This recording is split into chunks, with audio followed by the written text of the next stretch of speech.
Akira Takasaki. I have a memory. The first thing that sprang to mind, which is kind of odd, is I was playing. I met some guys who were totally into loudness in my theory, and we were talking shop, and then I showed them my.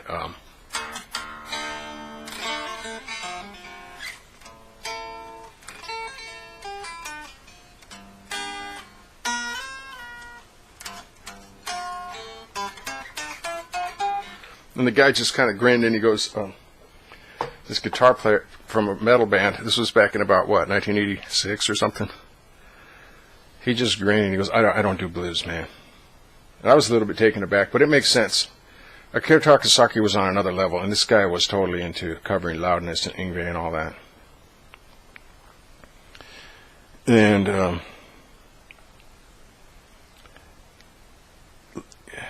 Akira Takasaki was another guy that really blew me away. All the way from Thunder in the East through, oh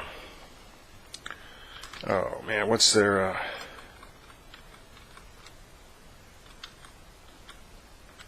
Hurricane Eyes. I know I'm missing one in there.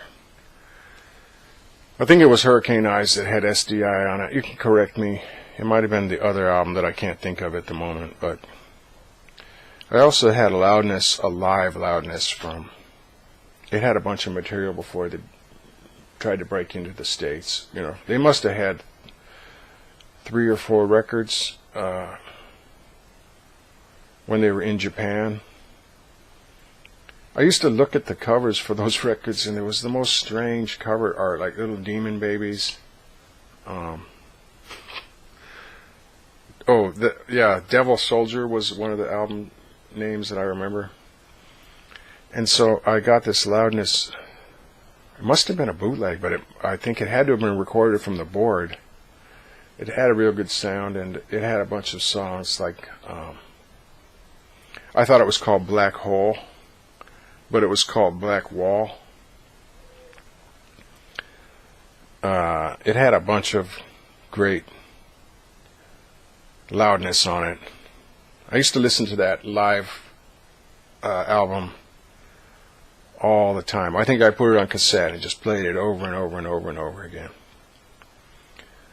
But Thunder in the East was a great self-contained album. It was a great debut in the U.S. Now, I think they kind of got overlooked because they were Japanese. But really, Loudness was, in my mind, that was one of the best 80s metal, maybe one of the best rock and roll bands, really, of all time. I remember talking to a guy later on. I'd gotten out of listening to Loudness, then I got back into listening to them in the 90s, and I was telling this guy, he was from GIT, he'd been in GIT. We were working at a high-tech firm at the time, and but we were talking guitar there for a minute, and he almost said, Akira's kind of a poser, but he stopped. Akira's kind of he thought he might hurt my feelings or something. And I heard that from another guy. There was something about Akira's playing. A layman, who doesn't really know music, kind of said the same thing, but not in so many words. So I don't know if Akira just didn't scratch everybody's itch or what it was, but I thought he was a master guitar player. I still think he is. He's still going strong. He might not have the chops that he used to have, but he still puts on a good show. And he's really one of my favorite guitar players. And chop-wise, I think he's like one of those guys you think could pretty much do anything he wants to do. If he just puts his mind to it, he can play anything. Or at least he could back in the day. One of his nicknames was the Japanese Van Halen because of his tapping.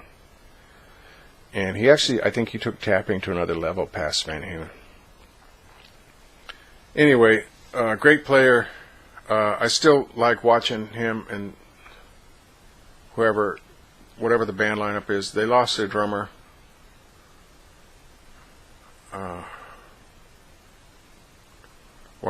I can't remember his name at the moment. But they keep going. with a new drummer and all this. Akira had a phase in the 90s, if I'm not mistaken, after Mike Viscara left Loudness, where he did a lot of kind of experimental stuff.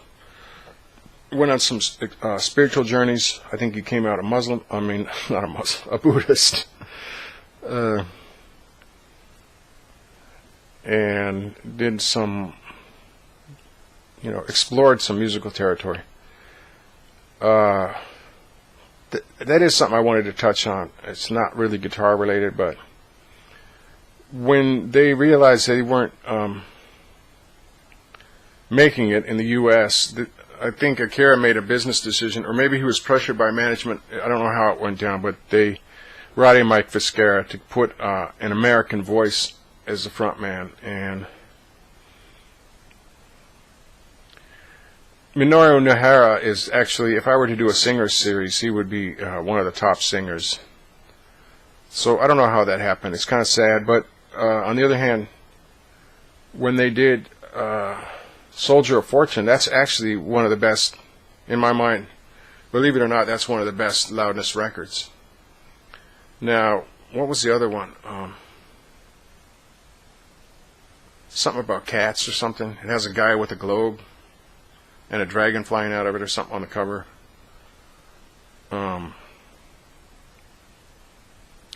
That one is actually where Viscara just goes back and they cover a bunch of tunes from, like 5 out of 10 songs on there are just covers from when Loudness was doing Japanese only music, and then Viscara put American lyrics on there.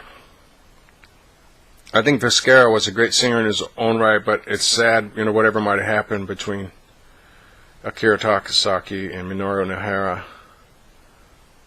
But at least they're working together now, so they might have patched things up. But yeah, Akira Takasaki, I definitely consider him to be one of the all-time greats.